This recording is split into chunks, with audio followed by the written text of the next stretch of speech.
The Grovewood Inn glowed against the mountain evening, its tall windows spilling golden light across the terrace stones.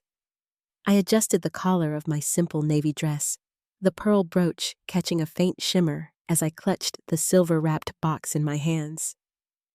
10 years of marriage was no small feat, and though the invitation had never arrived, I convinced myself that showing up to celebrate Andrew and Caroline was an act of goodwill, a chance to mend the silence that had grown in our family like ivy.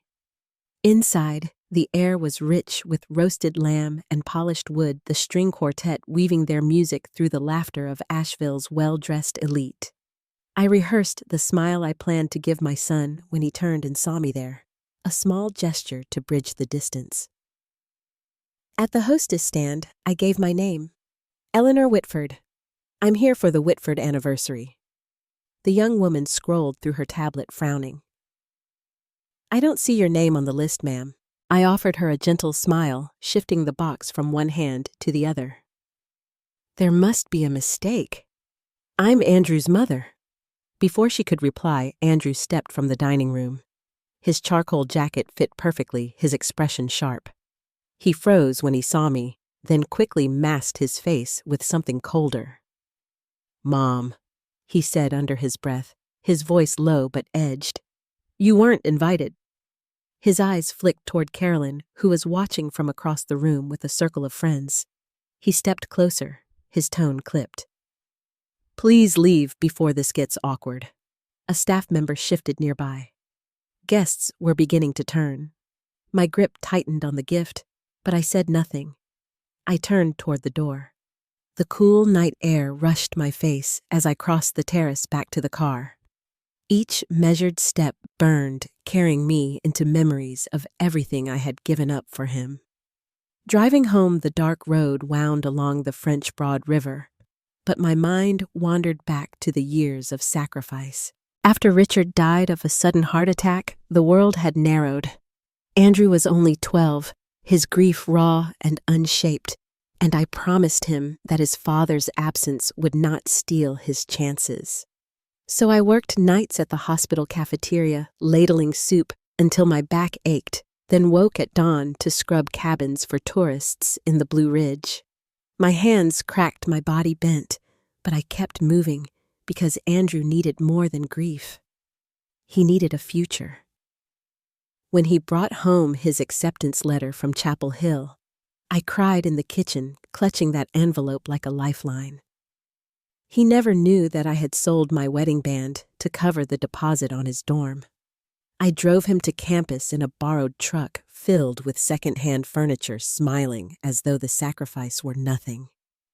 Later, when he wanted a condo in Charlotte, I refinanced our small house in Biltmore Village, the one Richard and I had built together, telling myself it was an investment in Andrew's independence. While friends traveled and retired, I clipped coupons and scrubbed floors, convinced each sacrifice was a seed planted in my son's future.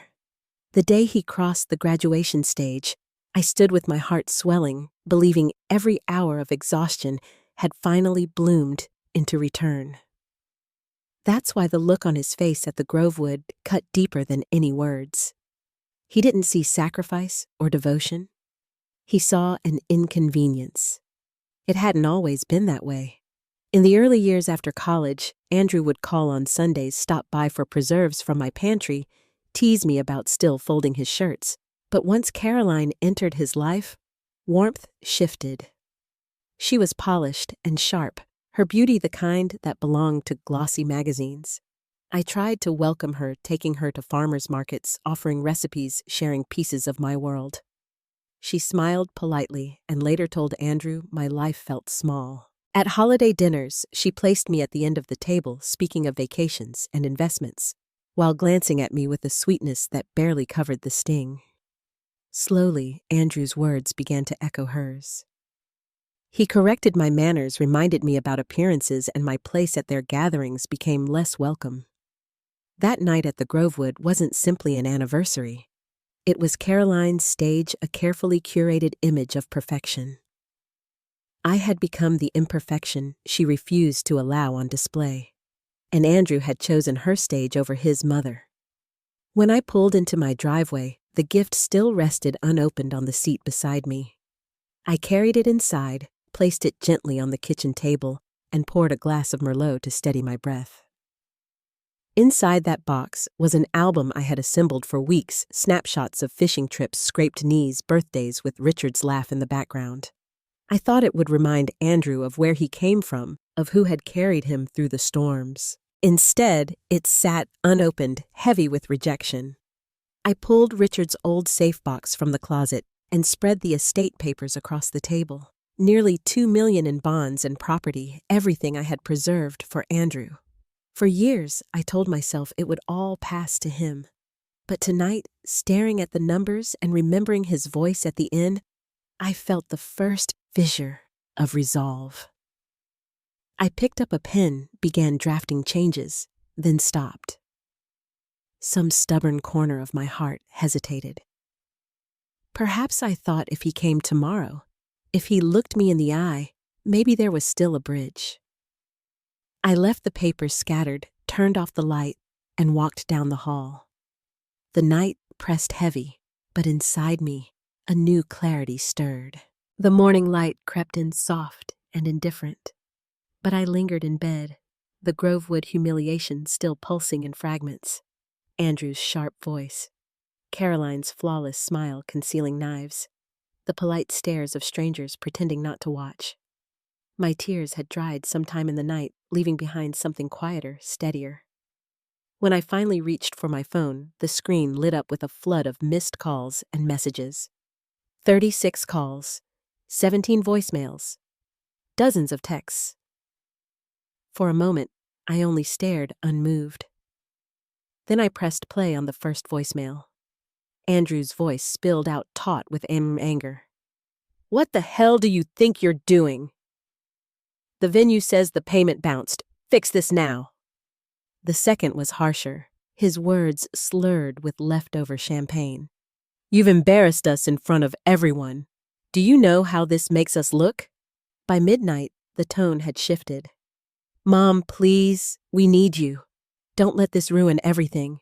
Caroline's texts came in waves, first cutting, then desperate. "You humiliated us. This is your fault. Make this right."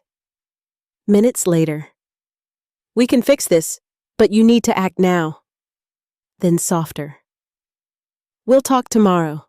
Just please transfer the money."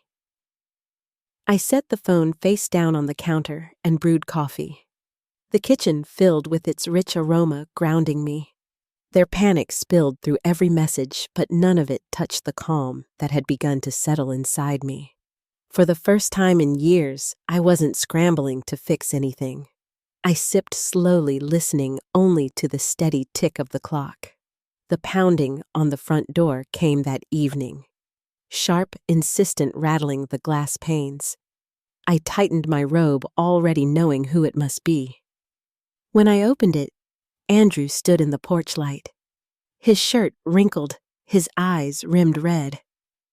He looked nothing like the polished man from the night before. "Mom," he pleaded, his voice breaking. "Please. You've got to fix this." "The house, the mortgage company's calling? My job's hanging by a thread. I can't keep it together." Before I could speak, Caroline pushed past him, her heels clicking furiously on the wood floor. Her perfume filled the hall, sharp and cloying. "This is ridiculous," she snapped. "You owe us. After everything we've built, after the family name we've carried, you can't just abandon us now. We are family, Eleanor." I looked at her steady. Her words didn't sting anymore. They rang hollow, brittle. I turned my eyes to Andrew, but his shoulders slumped as though all pretense had drained from him. He whispered, almost to himself, "She's been paying for everything. The mortgage, the dinners, half our life. It wasn't me. It was her." Caroline froze, her mouth open. "What are you talking about?" He didn't look at her. 3 years she's been carrying us, and I let you think it was me. I let everyone think it was me. Her composure cracked. "You mean all this time we've been living on her money?" The silence that followed was suffocating. The perfect image they had built dissolved in a heartbeat revealing only fear. I stood there unflinching while the world they had constructed trembled around them. It wasn't a mistake, I said quietly, my voice steady. It was a choice. Caroline's eyes widened. Andrew's face crumpled. They had expected me to bend to yield as I always had. But I did not. That night, I slept without fear. The next morning, the sun rose across the blue ridge spilling through my windows. I gathered the estate documents into my bag and drove into Asheville. The courthouse bell struck 9 as I climbed the narrow stairs to Martin Hale's office. He had managed Richard's estate since the beginning, his hair now more silver than black. He looked at me with quiet understanding, as though he already knew why I had come. I laid the papers on his desk. I want to change the will, I said simply. Not a cent goes to Andrew. Not anymore. His brows lifted slightly, but he nodded. And instead, a foundation, I said. Scholarships for single mothers at UNC Asheville. Women who need a hand to keep their children's dreams alive. My voice steadied as I spoke. The decision felt less like punishment and more like release. Martin smiled faintly and began revising the forms. When he slid the final page across to me, he said, "A legacy of dignity." I signed my name with deliberate care, each stroke final, unshakable. When I stepped back into the street, the sun broke through the clouds, warming the cold stone. I breathed deeply, the weight on my shoulders lifting as though I had been waiting for this moment all along. That evening, I sat on the porch as the first autumn chill drifted in. The unopened gift still lay on the table, wrapped and waiting. I didn't unwrap it. I didn't need to. The photographs inside belonged to me, not to them. They were mine to remember, mine to keep. For the first time in years, I felt free not from responsibility, but from the burden of unearned loyalty. The days that followed unfolded quietly, though the silence was never empty. Word traveled quickly in Asheville. Whispers carried through neighborhood cafes and church pews, stories twisting and reshaping as they passed from one mouth to another. People said the Ellisons had put their house in Biltmore Forest, on the market the Grand Colonial, with its manicured hedges now reduced to a for sale sign staked into the lawn. Some whispered about debt, others about scandal. No one mentioned me directly, but I knew the truth would always find its way through polite society. It always did. At home, the quiet felt different now. Not heavy with regret, but light, almost tender. I rose earlier, savoring the stillness before the phone began to ring. I tended my garden, the soil cool against my palms, planting dogwoods along the back fence, where Richard once dreamed of building a swing for Andrew. My neighbor Sylvia often joined me, her laughter softening the edges of the silence. We spoke of recipes books and memories, and I felt something I hadn't in years, companionship without demand. One afternoon, I sat at the kitchen table with a cup of tea and the legal binder still open beside me. The ink of my signature looked stark and final on the revised will. At first I thought I would feel guilt, the old tug of maternal duty, insisting I had gone too far. But when I lifted my gaze to the framed photo above the mantel, Richard, with his arm around Andrew, on a fishing trip, I felt only peace. Richard had always said legacy wasn't measured in what you leave behind, but in how you shape the lives of others. By redirecting the estate to women who fought the same battles I had, I was honoring him, not betraying him. The messages from Andrew dwindled after a week. At first, they had been frantic, demanding, desperate. Then they turned to silence. Caroline, ever the proud one, sent only a single message. "You'll regret this." I never replied. Instead, I poured my energy into the scholarship foundation. Martin connected me with administrators at UNC Asheville, and together we drafted the framework for the Harrington Fund for single mothers. It would provide tuition, childcare stipends, and small housing grants, things I had once prayed for during those years of double shifts and aching bones. The more I spoke with the staff, the more I realized how many women stood exactly where I had once stood, weary, determined, balancing the weight of survival and hope. It wasn't vengeance that steadied me. It was clarity. Andrew and Caroline's downfall wasn't mine to orchestrate. Life was already unraveling the illusions they had built. Their debts surfaced, their credit drained, their reputation cracked.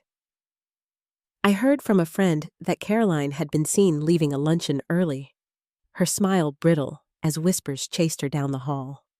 The woman who had once spoken of me as small and unworthy now found herself diminished by the very circles she had tried to impress. One evening, as the last light faded from the mountains, I found myself on the porch with the album I had intended as Andrew's gift.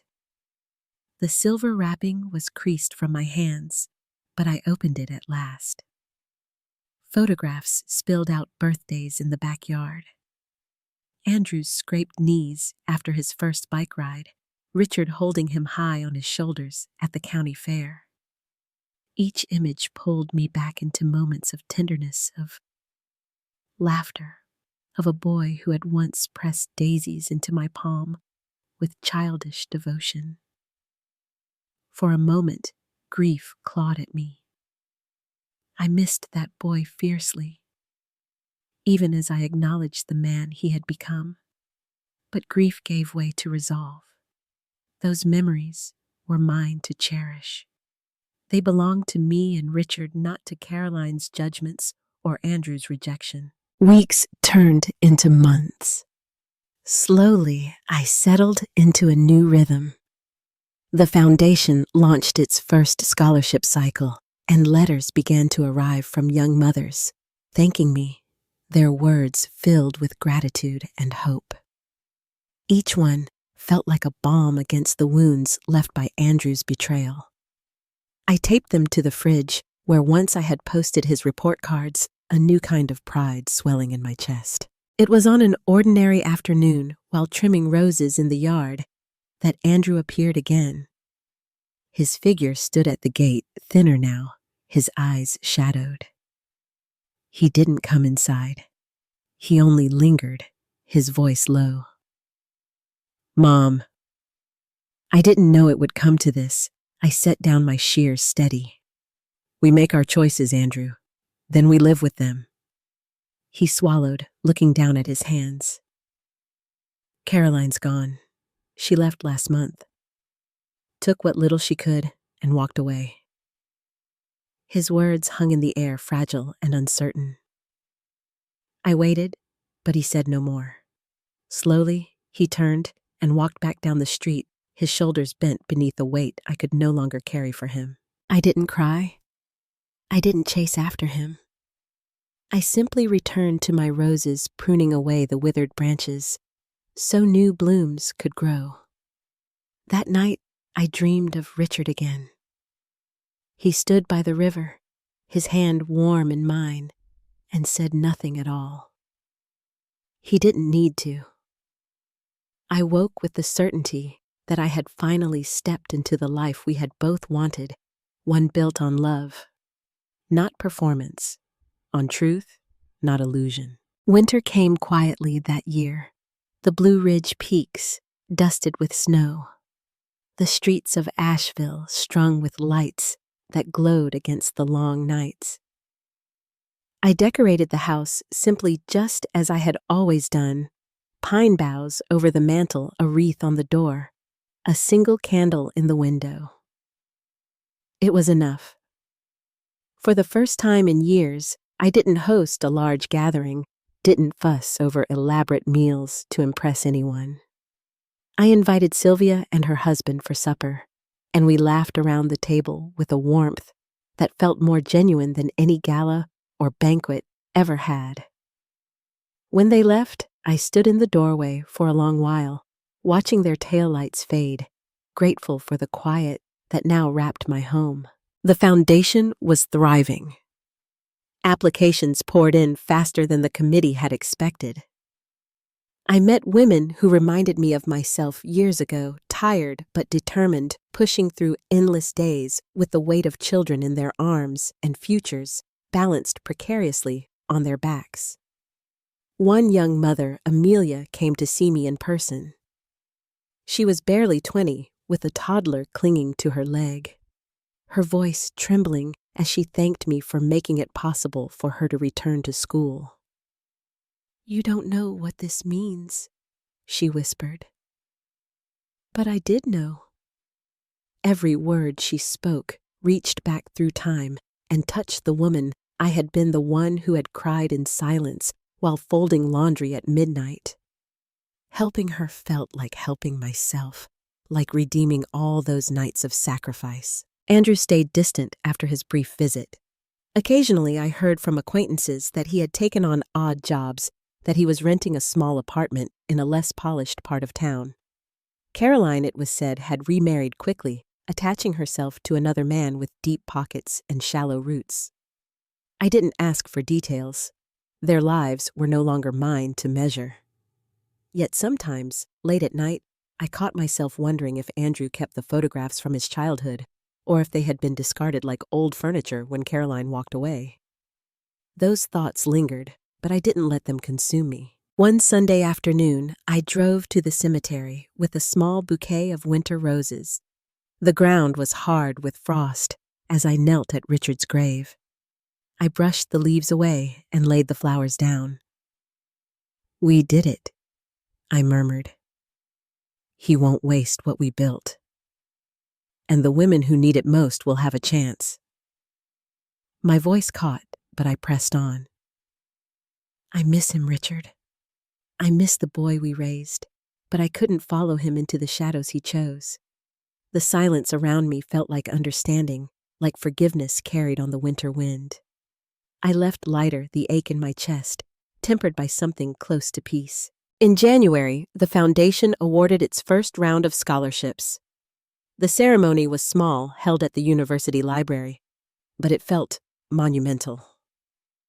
Each recipient stood at the podium, some shy, some brimming with nervous laughter, and spoke about their hopes becoming a nurse, a teacher, a business owner. Their dreams filled the room, and as I listened, I realized that legacy wasn't what you handed down in money or houses. It was the future you ignited in others. My name would not be remembered in headlines, but in classrooms, in lives quietly changed in children who would one day say, "My mom did it because someone believed in her." That night, I sat by the fire with the album still resting on the table beside me. I opened it once more, letting the photos spill into my lap. They no longer hurt the way they once had. They told the story of a woman who gave all she had, of a family built on love, of a boy who was cherished even when he forgot it. The pain was still there, yes, but it no longer defined the story. What defined it was endurance, sacrifice, and the strength to choose differently when the time came. Spring arrived, painting the hillsides with dogwoods and redbuds. My garden flourished, and with it, so did I. Neighbors came more often, and my home was filled with laughter that wasn't bound by duty or appearances. Life had settled into a new rhythm, simpler, quieter, but infinitely more real. I no longer felt like the woman standing on the edge of a ballroom, unseen and unwanted. I was present, whole, and rooted in my own worth. One evening, as I watered the garden, Andrew appeared again at the gate. He looked weary, older, but different this time. He didn't step inside, only stood with his hands shoved deep in his pockets. "Mom," he said softly, "I'm trying. I've been clean 3 months. I'm working steady now." His eyes lifted to mine, filled with something raw and unguarded. "I know I can't undo what I did, but I wanted you to know I'm sorry." I didn't rush to answer. I let the silence linger, let the weight of his words settle. Finally, I nodded. I hope that's true, Andrew. For your sake. He swallowed, nodded once, and walked away. I didn't call after him. I didn't run. But for the first time, I allowed myself a small flicker of hope, not for what had been, but for what might someday be. I turned back to my garden, the dogwoods blooming behind me, a reminder that even after the coldest winters, new life always found its way through. Summer unfolded gently, sunlight stretching long across the Blue Ridge valleys. Warm breezes carrying the scent of honeysuckle through my open windows. Life had found a rhythm again. I tended my roses each morning, met with the scholarship committee in the afternoons, and in the evenings, I sat on the porch with a glass of sweet tea, watching the fireflies blink to life in the darkening garden. The house was quiet, but it no longer felt lonely. It felt mine. The town spoke less and less about Andrew and Caroline as the months passed. Their downfall had become old gossip, replaced by fresher scandals. Sometimes people asked me in hushed tones if I ever regretted cutting him out, if a mother could ever truly let go of her son. I never gave them the satisfaction of an answer. Some choices live too deep in the soul to be explained to strangers. I carried both the ache of loss and the steadiness of resolve, and that was enough. The foundation grew faster than any of us expected. Donations poured in from places I hadn't imagined, from women I had worked alongside at the hospital years ago, from neighbors who said they admired my courage, even from strangers who had only read a small blurb in the newspaper about a mother who had redirected her estate to those in need. I often thought of Richard, how he would have smiled at the idea of his hard work rippling outward into the lives of people he'd never met. Each grant we gave felt like a stone tossed into a pond, sending circles of change wider and wider. One of the recipients, Amelia, stopped by again one afternoon. She was radiant, holding her little boy's hand. "I passed my exams," she said breathlessly, "and I've been offered a nursing position starting next month." Her son beamed up at me, showing off a missing front tooth. I hugged her tightly, tears stinging my eyes. Watching her walk back down the path, her boy skipping beside her, I realized that the future was already blooming. I had given up a legacy built on appearances, and instead planted one rooted in resilience. And yet, in the quiet of my evenings, Andrew lingered in my thoughts. He hadn't returned since the spring night he stood at the gate with his halting apology. But every so often, I found myself glancing at the road, wondering if he might appear again. I didn't chase that hope, but I didn't smother it either. I let it exist, small and fragile, like a seed waiting for rain. Forgiveness, I knew, was not something I owed him, but perhaps someday, if he kept walking the path he claimed, I might choose to offer it. Until then, the distance was necessary both for him and for me. As autumn neared again, I found myself reflecting more often on the twists of the past year. I thought of the Grovewood Inn, the night I had stood at the threshold, unwanted, holding a gift no one would open. That humiliation had burned so hot it could have consumed me. But instead, it lit a fire I didn't know still lived inside me. Out of that fire had come decisions that reshaped everything, not only for me, but for countless women who would now have the chance to rise. Betrayal had been the breaking point, yes, but it had also been the beginning. The last page of the photo album still waited for me. One evening, I finally slid it open. There was a picture of Andrew at age 12, his arm wrapped around Richard's shoulders, both of them grinning at the camera with sunburned cheeks after a day on the river. I traced their faces with my fingertip and closed the book gently.